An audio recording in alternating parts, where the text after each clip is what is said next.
अस्सलाम वालेकुम नाज़रीन, प्रोग्राम न्यूज़मेकर्स के साथ मैं हूं आपकी मेज़बान ज़रिया आरिफ।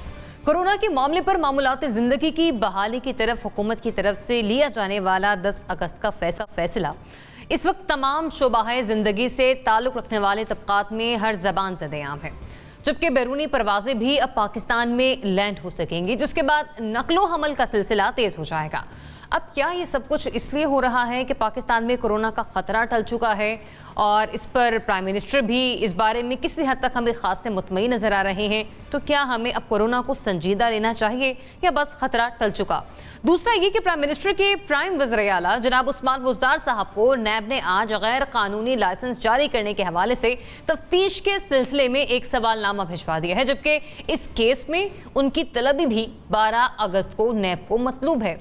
क्या ये केस बुज़दार साहब के लिए किसी बड़ी परेशानी का सबब बन सकता है? इस पर भी हम बात करेंगे। और आखिर में बात करेंगे क्रिकेट की, जिसके हवाले से सोशल मीडिया पर खासी बहस जारी है।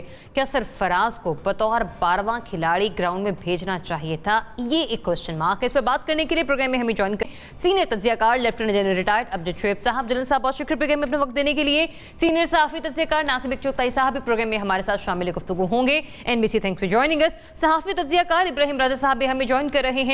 इब्राहिम बहुत शुक्रिया अपना वक्त देने के लिए। सहाफ़ी तज्जियाकार मोना आलम साहिबा भी हमारे साथ मौजूद होंगी और तज्जियाकार मुबश्शिर बुखारी साहब भी प्रोग्राम में हमारे साथ शामिल गुफ्तगू होंगे। तो सबसे पहले बढ़ते हैं पाकिस्तान में कोरोना केसेस के हवाले से कि इस वक्त अगर हम पिछले 24 घंटों के हवाले से बात करें तो 12 अमवात इस वक्त रिपोर्ट हुई हैं और 782 नए केसेस जो हैं वो रिपोर्ट हुए हैं। लेकिन अगर हम पाबंदियों को हटाए जाने के हवाले से बात करें तो 10 अगस्त से तकरीबन 70 से 80% ऐसे सेक्टर्स हैं जिन्हें खोलने के हवाले से अहकाम जारी कर दिए गए हैं। और उससे बड़ी बात यह कि पाकिस्तान में अब गैर मुल्की परवाजें भी लैंड हो सकेंगी, जिनमें एमिरेट्स भी हैं और बरतानवी एयरलाइंस भी शामिल हैं। लेकिन क्या ये सब कुछ इसलिए हो रहा है कि पाकिस्तान में कोरोना का खतरा टल चुका है? NBC बताइएगा, ये जो इतने बड़े बड़े फैसले लिए गए कल भी और आज परवाजों को खोलने का फैसला आ गया, इसलिए कि खतरा अब टल चुका? नहीं, मेरा ख्याल पॉलिसी डिसीजन है इकोनॉमी को बरतर रखने के लिए कोरोना से। तो इकनॉमी खोल रहे हैं, कंस्ट्रक्शन खोल रहे हैं, फ़्लाइट्स खोल रहे हैं। और एक बड़ा अजीब व गरीब मैंने उसमें सुना कि बस में मुसाफिर खड़े होकर सफ़र नहीं करेंगे। इसका मतलब है सीट बाय सीट। वो जो SOP है, एक सीट छोड़ के बैठेगा आदमी, वो भी SOP कर रहे हैं। तो एक बहुत ज़बरदस्त बिजनेस प्लान सामने आ रहा है हमारा कोरोना के बावजूद। कोरोना मौजूद है, कोरोना कहीं नहीं जा रहा।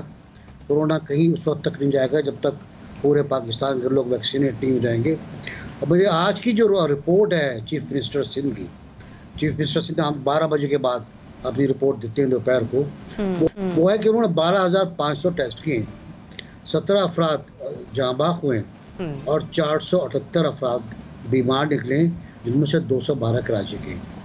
इसका मतलब ये है कि बतदरीज इजाफा हो रहा है कोरोना के पेशेंट्स में। बकरीद के बाद, बकरीद के दिन मेरे ख्याल 12-13 थे या 100-200 थे, उसके बाद शायद कुछ और कम थे। लेकिन अब कल भी बढ़ा है। अगर आप ओवरऑल नेशनल ग्राफ देखें और परसों भी बढ़ा है, तो अब आज ज़्यादा बढ़ जाएगा। कल सुबह जो रिपोर्ट आएगी आपके पास NOCO की, वो बढ़ी हुई होगी।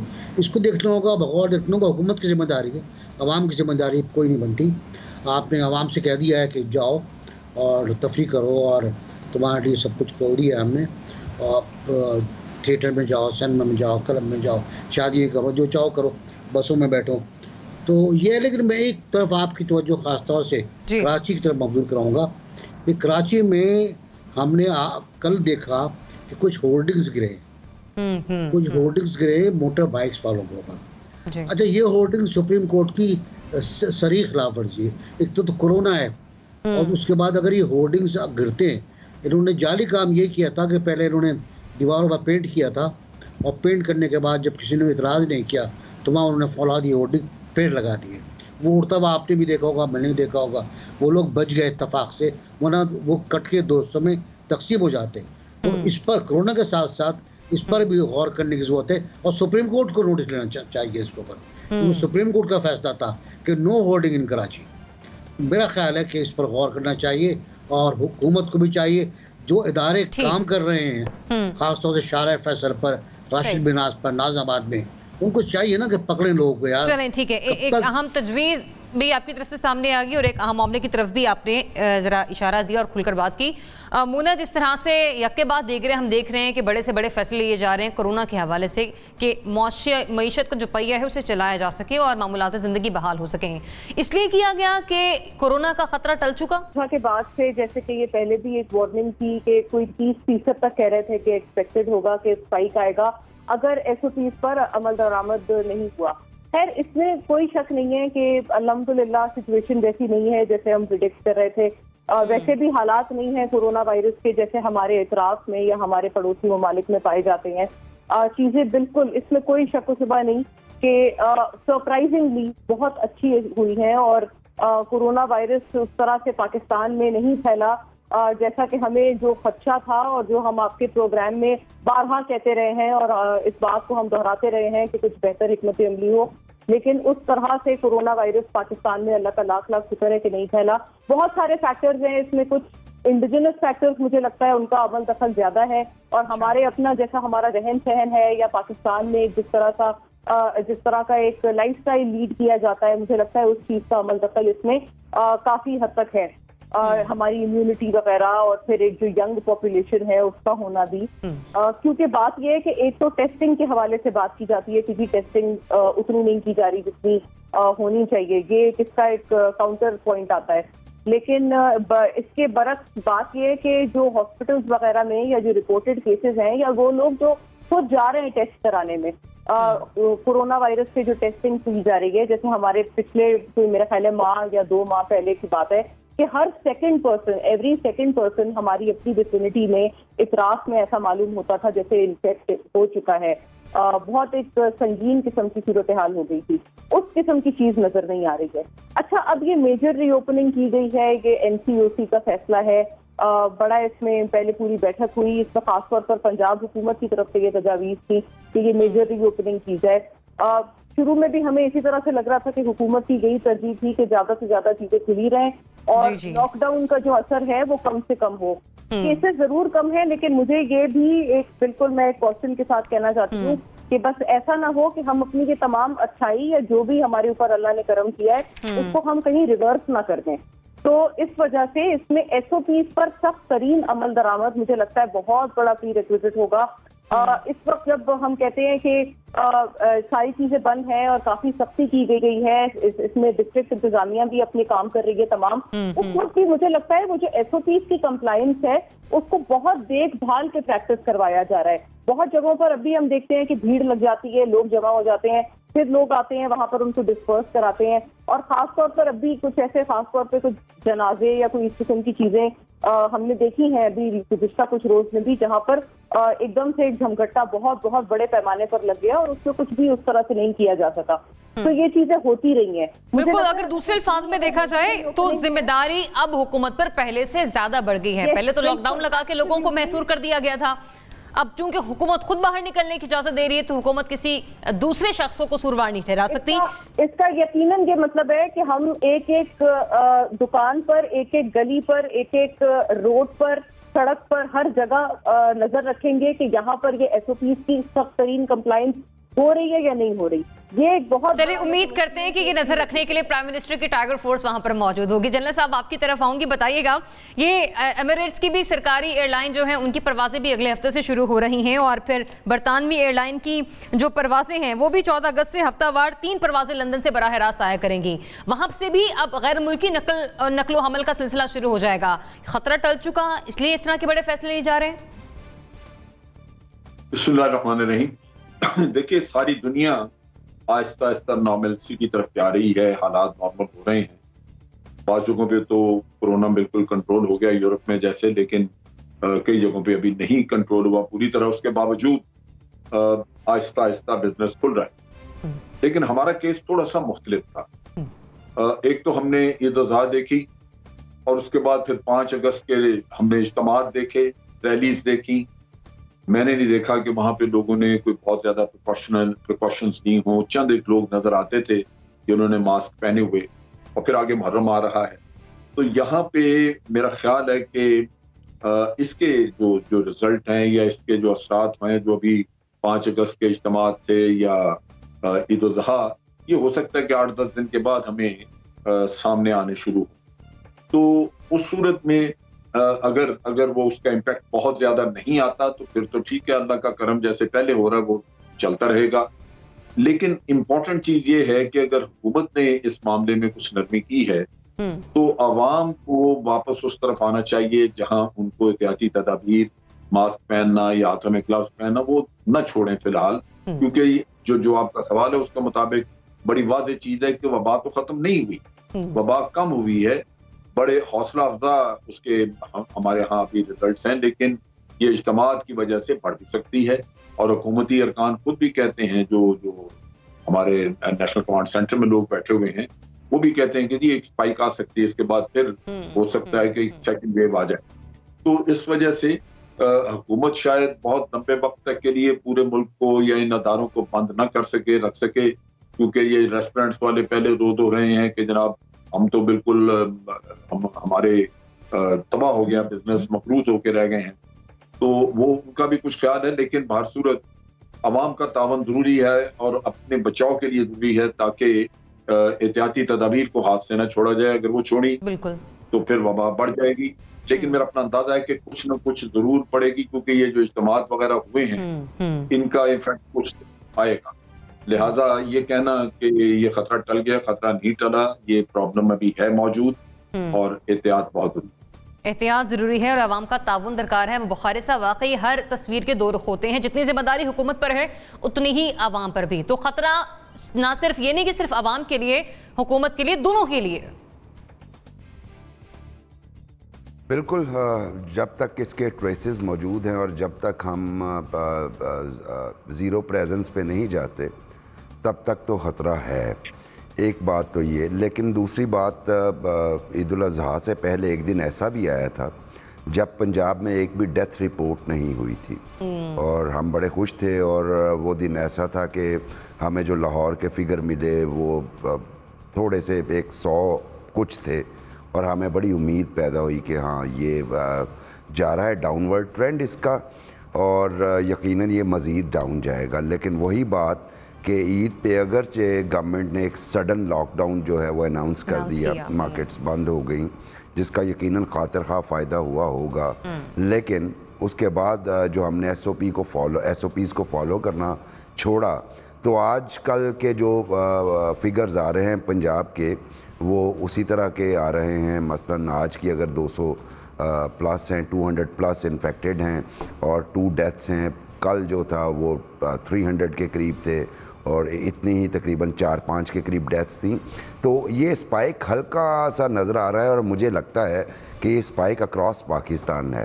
तो जिसका मतलब यही हुआ कि जो हमने SOPs की अगर हम बात करें तो मेरी कल बात हुई जब ट्रांसपोर्टर से और मैंने उनसे पूछा कि आप SOP फॉलो कर रहे हैं, बड़े मारूफ ट्रांसपोर्टर्स हैं, 3-4 कंपनी से बात हुई तो उन्होंने कहा जी कौन सा SOP, मतलब एक तो वो जो एक सीट छोड़ के मुसाफिर को बिठाने वाली उन्होंने कायम की थी वो ख़त्म कर दी गई थी ईद से पहले ही। और वो उनका ये भी कहना है कि अभी ईद का रश ही ख़त्म नहीं हुआ, मतलब लोगों का आना जाना जारी है। कुछ लोग ऐसे होते हैं जो मास्क का इस्तेमाल बिल्कुल नहीं करते और वो ज़रा फिर आगे से अकड़ भी जाते हैं और उनको हम कैरी करना पड़ता है। कुछ लोग हैं जो सैनिटाइज़ हाथ करवा लेते हैं और बहुत सारे नहीं करवाते। तो ये वो चीज़ें हैं। और मार्केट्स में भी हमें मतलब अब गुज़िश्ता 2-3 दिन से तो मुझे ज़ाती तौर पे ये तजर्बा हुआ है कि एक मेडिकल स्टोर पे मैं जब गया तो perhaps I was the only one amongst customer जिसने मास्क पहना हुआ था, बाकी कोई चक्कर नहीं था। तो उस पर मैंने उनसे पूछा जनाब यार, उन्होंने कहा जी अब तो गवर्नमेंट ने भी सारा कुछ ख़त्म। मैंने कहा जी SOP तो ख़त्म नहीं हुआ। तो ये उसके लिए अवेयरनेस जो है अभी कायम रखने की ज़रूरत है।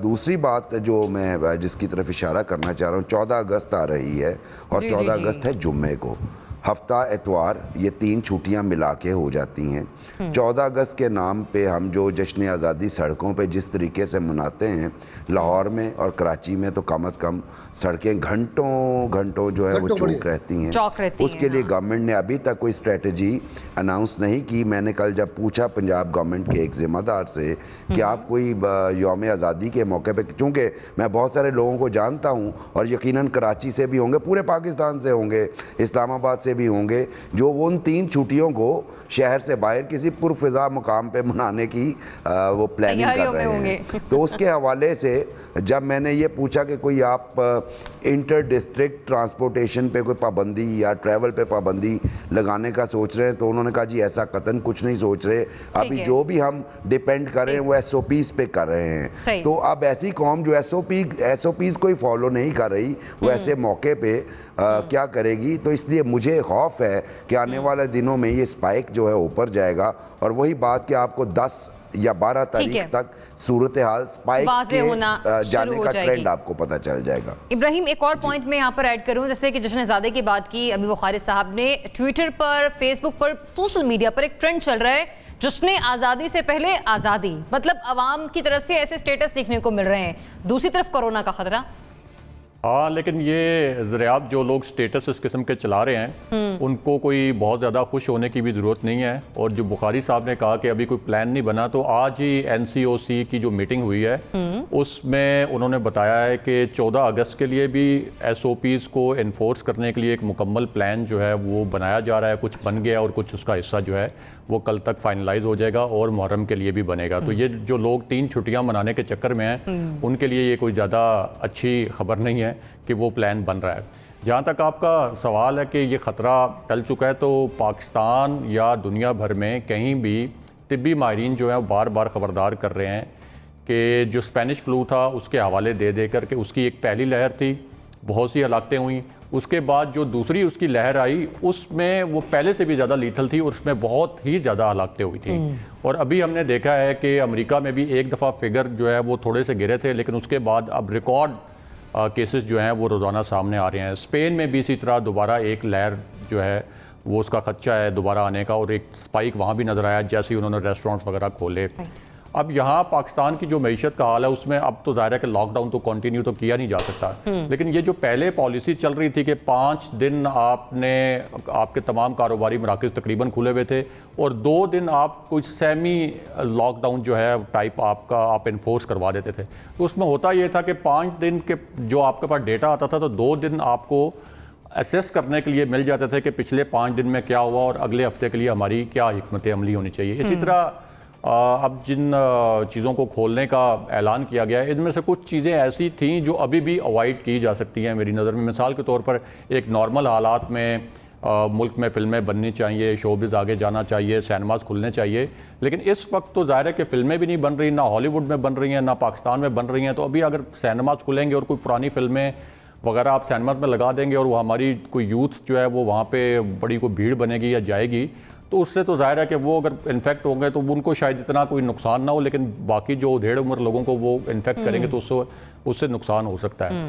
तो अभी इन्होंने ये जो लॉकडाउन खोला है इसमें सबसे बड़ा चैलेंज ये है कि ये SOPs को इन्फोर्स कैसे करवाते हैं, क्योंकि NCOC के ही अंदर की खबर ये है कि असद उमर साहब ने वहाँ ये कहा कि अगरचे कोरोना का फैलाव कम हुआ है, लेकिन हमने ये भी ऑब्जर्व किया है कि पिछले 1 से 1.5 हफ्ते में लोगों ने SOPs पर अमल दरामद में वो काहली दिखाई है और उस तरह से SOPs पर अमल नहीं हो रहा जिस तरह से पहले हो रहा था। तो अब अगर ये आप ये सब कुछ खोल रहे हैं तो ये बहुत बड़ा चैलेंज होगा कि SOPs को एनफोर्स करें।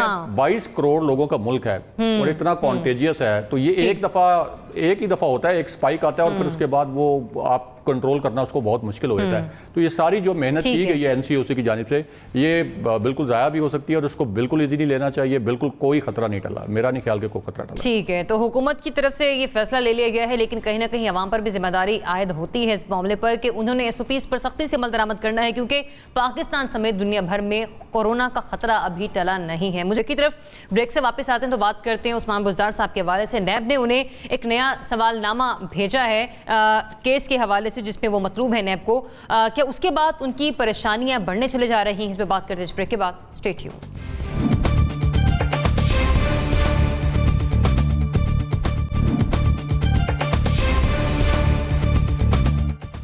Welcome back. नाज़रीन, नैब ने CM बुज़दार साहब को शराब के गैर कानूनी लाइसेंस जारी करने के मामले पर तलबी के नोटिस के बाद अब सवालनामा भी भिजवा दिया है और इस सवालनामे में 11 सवाल दर्ज हैं कि जिनके जवाबात उनसे मांगे गए हैं। ताहम उस्मान बुज़दार साहब को नैब ने इस सिलसिले में 12 अगस्त को तलब भी कर रखा है। ये मामला है शराब के गैर कानूनी लाइसेंस जारी करने के हवाले से, जिसके सिलसिले में आज उन्हें 12 सवालों पर मुश्तमिल एक सवालनामा भिजवाया गया है। लेकिन इस सवालनामे के बाद क्या बुज़दार साहब हकीकतन मुश्किल में फंस गए हैं?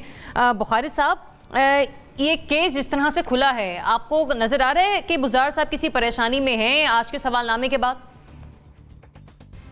जी यकीनन उसमें जो ये लाइसेंस, लिकर लाइसेंस देने की जिम्मेदारी है वो एक्साइज एंड टैक्सेशन डिपार्टमेंट की होती है, और ये मामला ताल्लुक़ रखता है एक अंडर कंस्ट्रक्शन होटल जो लाहौर एयरपोर्ट पे है उससे। और उसके लिए जब भी कोई होटल अप्लाई करता है इधर ऐसा लाइसेंस, तो उसके लिए उन्हें रजिस्ट्रेशन करवानी पड़ती है। टूरिस्ट प्रमोशन डिपार्टमेंट जो बने हुए हैं प्रोविंशियल लेवल पे, और वो रजिस्ट्रेशन लाजमी होती है। ताहम इस मामले में जो बुज़दार साहब पे इल्ज़ाम लगाया जा रहा है वो काफ़ी संगीन नौयत का है। एक तो ये कि उन्होंने अपने इन्फ्लुएंस इस्तेमाल किया एक्साइज एंड टैक्सेशन डिपार्टमेंट के ऊपर। दूसरा ये कि उस जो रजिस्ट्रेशन जो मैंडेटरी है इस लाइसेंस के लेने के लिए, वो रजिस्ट्रेशन नहीं करवाई हुई थी उस होटल ने, और उसके बगैर ही बुज़दार साहब ने वो लाइसेंस अप्रूव करवा दिया। और जो इल्ज़ाम लगाया जाता है वो है कि 50 मिलियन यानी 5 करोड़ रुपया इस काम के लिए बुज़दार साहब ने लिया, जिसके लिए उन्हें सवालनामा भिजवाया गया है। अब देखिए ट्रबल की बात यह है कि पहले उस्मान बुज़दार साहब जब से चीफ मिनिस्टर बने हैं तो सबसे पहले तो उन्हें बहुत सारे महाजों पे इस चीज़ का सामना करना पड़ता रहा कि वो एक कॉम्पिटेंट वज़ीर आला नहीं हैं। तो अब जब के इमरान खान साहब उनको मजबूत कर गए, और जब के काफ लीग जो है उन्होंने पूरी सपोर्ट जो है उनके पीछे कर दी, चूँकि काफ लीग के काम हो रहे हैं और एक वो एक गर्दाब से निकल आए बुज़दार साहब, तो ये ज़्यादा सीरियस एलिगेशन उन पर लग गया जो कि करप्शन का है, मिस यूज़ ऑफ अथॉरिटी का है, और यकीनन ये उनके लिए एक सीरियस मामला कम अज़ कम उनके पॉलिटिकल कैरियर और उनकी क्रेडिबिलिटी के लिए हो सकता है। क्योंकि नैब के केसेस आपको पता है पीटीआई के हवाले से थोड़ा सा हमें लीनियंट नज़र आए हैं नैब ऑफिसर्स। माजी के किस्सा कहानियाँ तो यही कहते हैं। शायद इन्हें कन्विक्शन तो ना हो पाए इसमें, लेकिन कम अज़ कम बुज़दार साहब की अपनी रेपुटेशन जो है वो इस केस में काफ़ी डैमेज होगी या हो चुकी है, और इस पे यकीनन उनके पार्टी की लोग भी फिंगर पॉइंट कर रहे हैं। और पहले मीडिया उनकी कॉम्पिटेंस को ज़ेर बहस लाता था। इमरान खान साहब चूंकि लाए थे उन्हें कि जनाब अली ये मिडिल क्लास बंदे हैं और शरीफ आदमी हैं। बिल्कुल बिल्कुल, मैं आप ही का पॉइंट पकड़ती हूँ बुखारी साहब, इसी से जाती हूँ एनबीसी के पास। मुस्कुरा रहे हैं वो एनबीसी। बुखारी साहब ने बड़ा दुरुस्त इशारा फरमाया कि शरीफ आदमी हैं। बुज़दार साहब के बारे में ये अल्फाज थे खान साहब के, और वो ये भी कहते हैं कि बड़े ईमानदार हैं वो। दूसरी तरफ 5 करोड़ रिश्वत देने का इल्ज़ाम भी है। अरे मैं समझ रहा था कि बुखारी साहब इतने अच्छे मौसम में बारिश की रिमझिम में कोई अच्छा सा शेर पे सुना देंगे शराब के हवाले से, लेकिन वो हुआ नहीं। मुझे तो बहुत रूखे सूखे लगे बुखारी साहब आज, पता नहीं क्या बात है। चले मैं कहता हूँ कि कुछ भी बचा ना कहने को, हर बात हो गई। आओ कहीं शराब पिए रात हो। तो अब बुज़दार साहब अगर किसी से ही कहते हैं तो कहने में हर्ज क्या है। दूसरी बात ये कि ये केस, मुझे तो इस पे हंसी इसलिए भी आ रही थी कि केस है ही नहीं। अच्छा, डीजी एक्साइज एंड टैक्सेशन शराब का परमिट देता है और उसने दे दिया। अब आप कह रहे हैं उन पे इन्फ्लुएंस उन्होंने डाला, तो उसके गवाह कहाँ से लाएंगे आप? कोई डॉक्यूमेंटेशन है? वो तो इतना शरीफ आदमी है भाई कि जब एफआईए ने उनसे चीनी के मसले पर बात की कि आपने चीनी की सब्सिडी दे दी, तो उन्होंने कहा मुझे तो पता नहीं। उन्होंने कहा ये मिनट्स में लिखा हुआ है काबीना के इजलास में कि आपने ये कहा, कि मुझे तो याद ही नहीं। अब उन बेचारे को ना तो वो याद है, ना ये याद है, ना शराब खाने याद है, ना मैं खाने याद हैं, तो सज़ा कहाँ से होगी? मुझे लगता ये है कि नैब बैलेंसिंग एक्ट कर रही है, एक ऐसा बैलेंसिंग एक्ट कर रही है जिससे मुस्लिम लीग काफ को कोई पैगाम जा रहा है।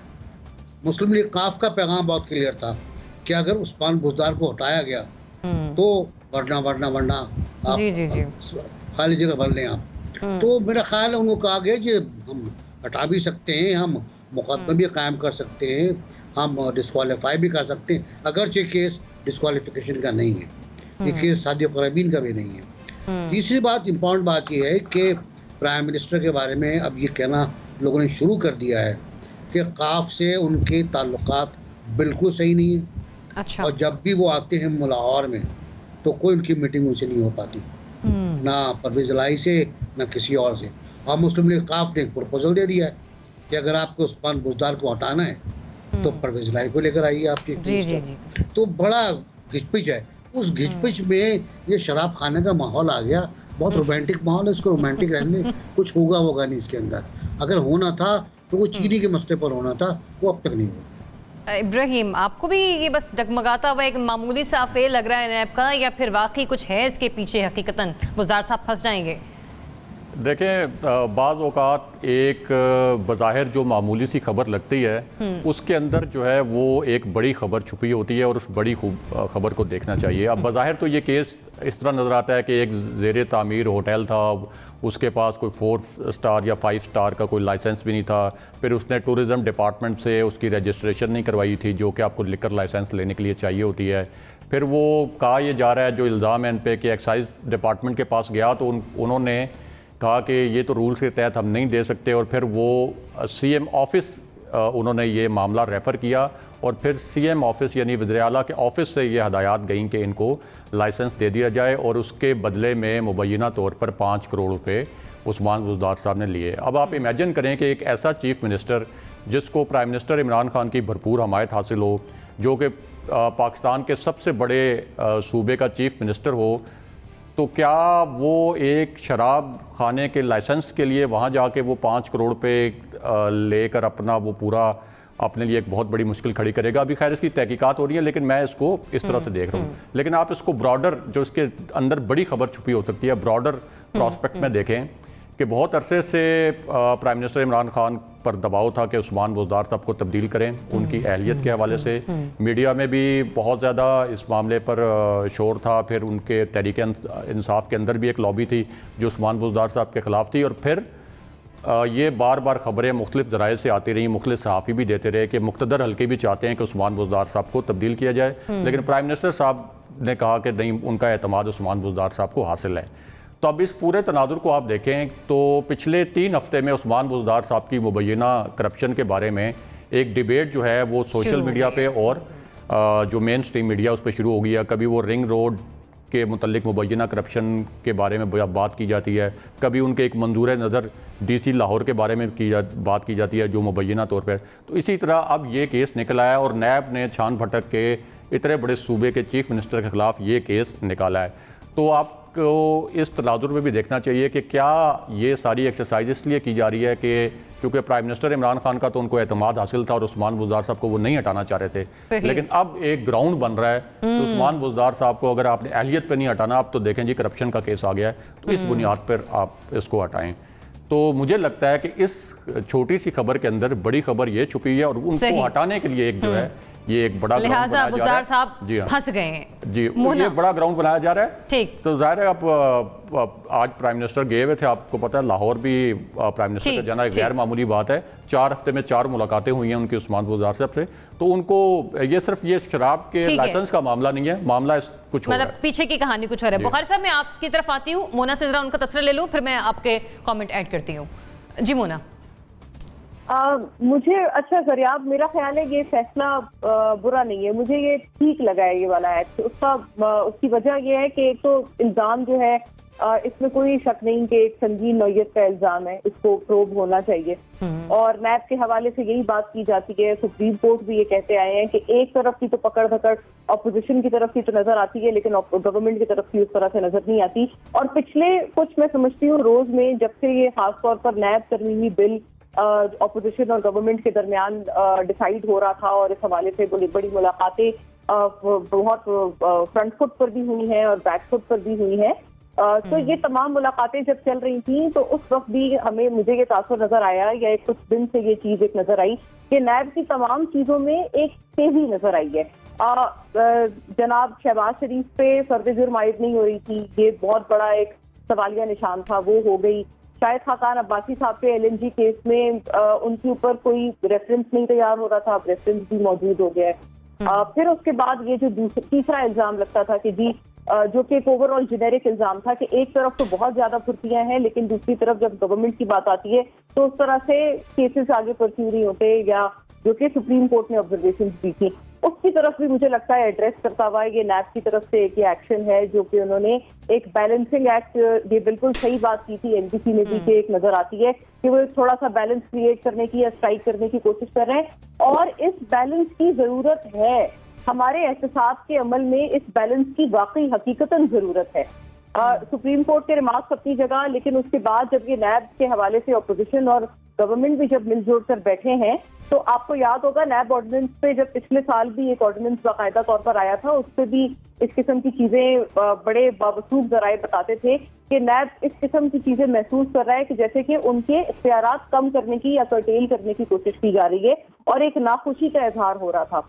तो उस पूरी चीज को देखते हुए अब नैब ने भी ये महसूस किया है कि कहीं उसकी कोई दोबारा से कोई दोहराया ना जाए, उस किस्म का कोई एपिसोड या कोई इस किस्म की चीज उनके हवाले से ना हो रिफॉर्म्स के एजेंडा में, जिसमें ये नजर आए कि उनके इख्तियारात कम हो गए हैं। तो इस अपनी प्रेजेंस को भी और एहतसाब के अमल को भी जस्टिफाई करने के लिए जिन जिन सुप्रीम कोर्ट ने जिन जिन बातों पर इशारे किए थे, उन इशारों को पूरा करने के लिए कि रेफरेंस दायर नहीं होता, रेफरेंस दायर होता है तो फिर वो कंटेस्ट नहीं होता कोर्ट में, ये सारी बातें मुझे लगता है पिछले कुछ रोज में बहुत एक फिफ्थ गियर लग गया है तमाम चीजों में, और ये चीजों में बहुत हमें एक तेजी नजर आई है, और इस इल्जाम को बिल्कुल प्रूव होना चाहिए। इसकी जो सियासी मुहरकात हैं वो अपनी जगह मौजूद हैं, लेकिन वाकई ये बात दुरुस्त है कि जनाब इमरान खान जब भी आला पंजाब की बात करते थे, वो सबसे बड़ी क्वालिटी उनके हवाले से यही बताते थे कि उनकी फाइनेंशियल क्लीनलीनेस थी या फिर उनकी फाइनेंशियल शफाफियत थी। तो अगर उसके ऊपर कोई सवाल आ रहा है, कोई इल्जाम आ रहा है, कोई एलिगेशन आ रहा है,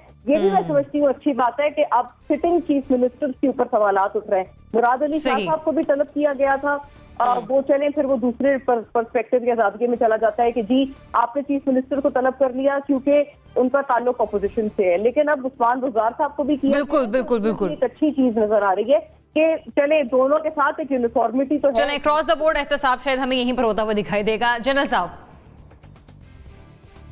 देखिए, बात यह है कि जहां तक बुलाया फेरे लगे, जाना आना पड़ेगा, सवालात के जवाब देना पड़ेंगे, तो इस हद तक तो परेशानी मौजूद है। इंसान इन चीजों से बचना चाहता है और वो कुछ न कुछ उलझन होती है, और ये मसरूफ आदमी है, काफी इनका चीफ मिनिस्टर का काफी काम होता है, लोग आने जाने में मिलाना, तो उन हालात में वो तंगी तो होती है।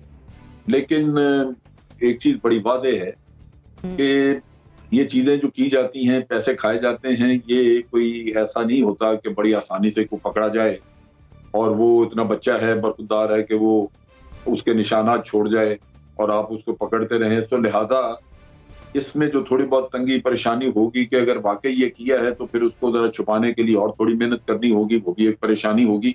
लेकिन ये नहीं कि आपके लिए इतना आसान होगा कि उसको पकड़ लें, तो वो एक शक व शुबे वाली बात है, तो उसको एतमाद होगा।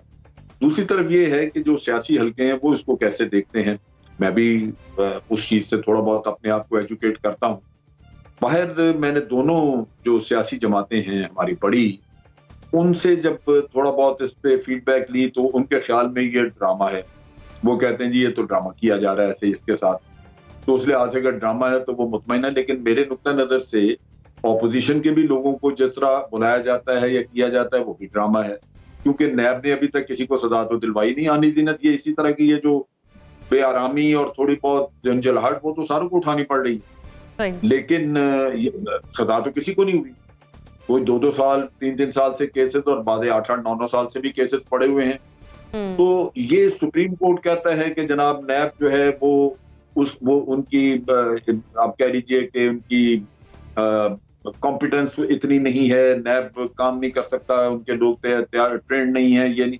तो ये भी तो हो सकता है कि नैब जो है ये इंटेंशनली सारा कुछ कर रहा हो, ये भी तो हो सकता है, उसकी भी पॉसिबिलिटी है। अगर 20-20 साल में नैब के लोग ट्रेन नहीं हुए और जो हमारे जज साहब ऊपर चीफ बैठे हुए हैं उनको इतनी उम्र का अदालतों का और वकालत का तजर्बा, और उसके बाद भी उनको ये नहीं पता कि केसेस जो है वो अच्छे मजबूत केसेस कैसे मतलब आप ये कह रहे हैं कि नैब के ऊपर चूंकि इधर उधर से बड़े सवाल निशान लग गए तो शायद नैब अपनी क्रेडिबिलिटी को बेहतर करने की कोशिश कर रहा है इस केस के ज़मरे में। आज दिन तक किसी को सजा नहीं हुई, इसलिए बहुत बड़ी परेशानी नहीं होनी चाहिए। वैसे बेआरामी जरूर है, उस तंगी तो। ठीक, बुखारी साहब एट योर लास्ट कमेंट, फिर मुझे ब्रेक की तरफ पढ़ना है प्लीज। जी बिल्कुल, मैं वही अर्ज़ कर रहा था कि शुरू में जैसे मैंने कहा कि नैब की बात कोई परेशानी नहीं है, लेकिन अपनी रेपुटेशन जो बंदा खो रहा है, सीएमशिप उनकी जो है उसके लिए परेशानी हो सकती है। और चूंकि नासिर भाई से मुलाकात बड़े लंबे अरसे बाद हुई है, तो नासिर भाई शेर भी सुन लीजिए। ना गुल खिले हैं, ना उनसे मिले, ना मैं पी है, अजीब रंग में अब के बहार गुजरी है। ये आपकी नज़र करता हूँ। बहुत शुक्रिया। चलें, इसी बेहतरीन शेर के साथ मुझे बढ़ने की ब्रेक से वापस आते हैं तो बात करते हैं क्रिकेट के हवाले से कि वहाँ पे सरफराज अहमद के हवाले से जो सोशल मीडिया पर एक खासी बहस जारी है, उस पर हमारे तज्जियाकार क्या सोच रहे हैं, क्या राय है उनकी, बात करते हैं इस ब्रेक के बाद। Stay tuned.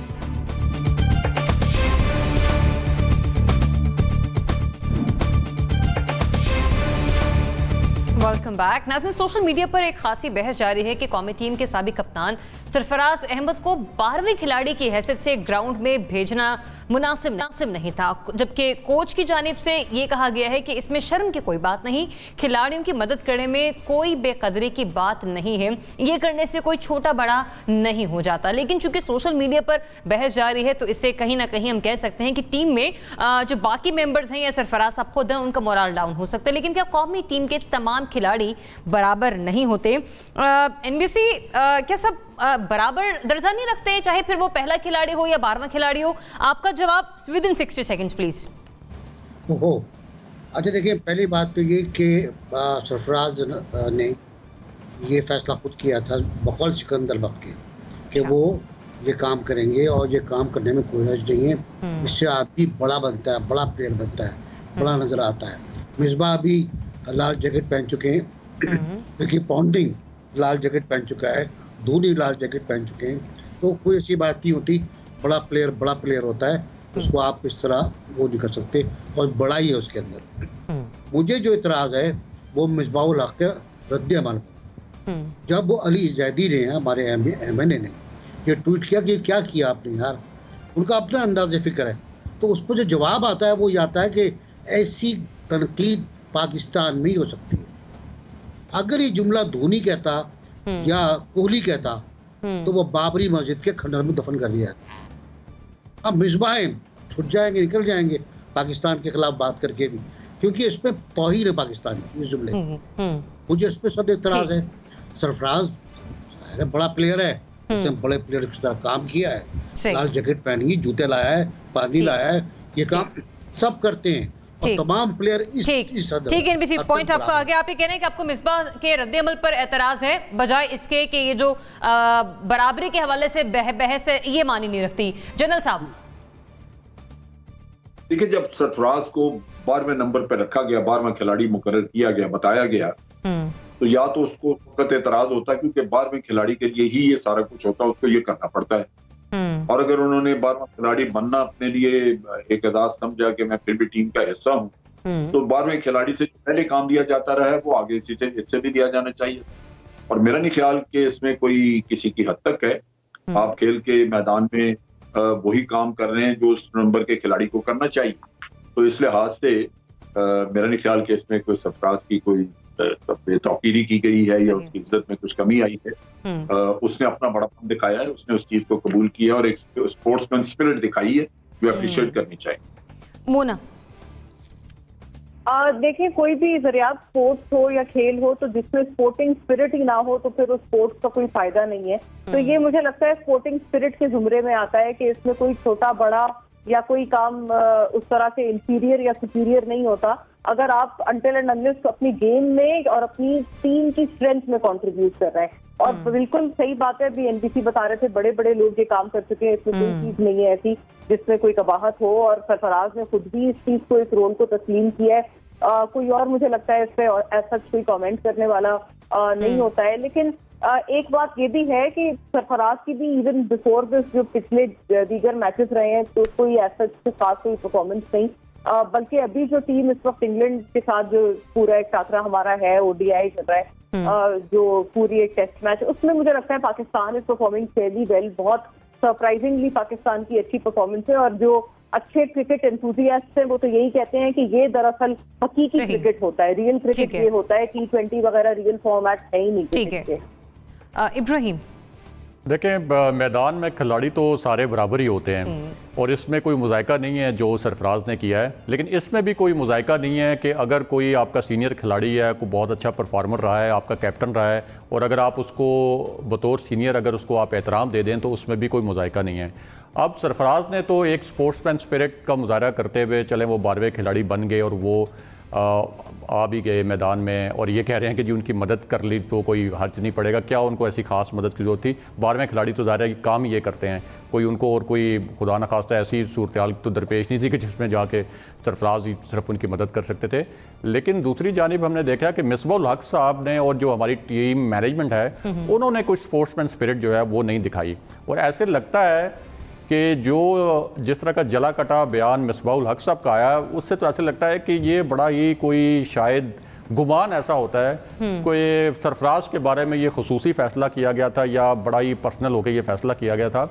अच्छा। क्योंकि हमें ये ख्याल रखना चाहिए, देखें चैंपियंस ट्रॉफी सरफराज की कप्तानी में हम जीते थे और कप्तान को क्रेडिट जाता है, बेशक पूरी टीम परफॉर्म करे कप्तान, और वो चैंपियंस ट्रॉफी हम जीते थे जिसके फाइनल में हमने भारत को हराया था और बहुत अरसे के बाद हमें जो है एक बहुत बड़ी जो है वो हमारी अचीवमेंट थी। तो सरफराज ने तो एक दिखाया, चलो एक मैं एक खिलाड़ी हूँ और मुझ में स्पोर्ट्समैन स्पिरिट है, लेकिन कोई टीम मैनेजमेंट में मुझे स्पोर्ट्समैन स्पिरिट नजर नहीं आई और मुझे लगता है कि उसका एहतराम किया जाना चाहिए था, जो नहीं किया गया। बुखारी साहब, देखिए, बाहरवां खिलाड़ी जो होता है उसका मेन काम होता है फील्डिंग करते हुए अगर कोई ज़ख्मी हो जाए तो उसको रिप्लेस करें। एक तो ये हम देखते रहे हैं, और उसमें जब आप ड्रिंक्स ब्रेक में देखेंगे तो अक्सर होता है 2-3 खिलाड़ी जाते हैं, और कभी 2 होते हैं, कभी 3 होते हैं, कभी 1 होता है, और 12वां खिलाड़ी उसमें शामिल होता है। उसमें पाकिस्तानी टीम में रवायत रही है कि अगर कोई सीनियर लेवल का बंदा 12वां खिलाड़ी है तो किसी जूनियर को भेज देते हैं कि आप पानी वगैरह पिला लें। हाँ, अगर कोई फील्डिंग में ज़रूरत पड़ी तो फिर वो 12वां खिलाड़ी ही जाता है। इसमें मेरा ख्याल है सरफराज ने अपने बड़ेपन का मुजाहरा किया है। उसने बताया है कि मैं कैप्टन भी खेल सकता हूँ, मैं आम टीम प्लेयर की तरह भी खेल सकता हूँ, और मैं 12वें खिलाड़ी के तौर पे खेल सकता हूँ। वही बात कि मैनेजमेंट को ये चीज़ देखनी चाहिए थी, ये काम कोई दूसरा खिलाड़ी भी कर सकता था, और मैनेजमेंट को कम अज़ कम सरफराज की सीनियरिटी का एहतराम करना चाहिए था। ठीक है, आप सभी की राय है कि मैनेजमेंट को सरफराज की सीनियरिटी का एहतराम करना चाहिए था। जिस तरह कि हम हमेशा से पढ़ते आए, सीखते हैं कि दुनिया में कोई भी काम छोटा बड़ा नहीं होता, लिहाजा सरफराज ने जिस तरह का रोल अदा किया 12वें खिलाड़ी की हैसियत से, उन्होंने अपना बड़ापन जाहिर किया। हाँ, एतराज़ अगर सामने आया हमारे तज्ज़ियाकारों की तरफ से तो वो मिसबाहुल हक साहब का जो बयान है, जो उनका रिएक्शन है इस मामले पर, उस पर उन्हें एतराज़ है, और दूसरा ये कि टीम मैनेजमेंट को उनकी सीनियरिटी का एहतराम रखना चाहिए था, ख्याल रखना चाहिए था। इसी के साथ ही मुझे तज्ज़ियाकारों को दीजिए इजाज़त। अल्लाह हाफ़िज़।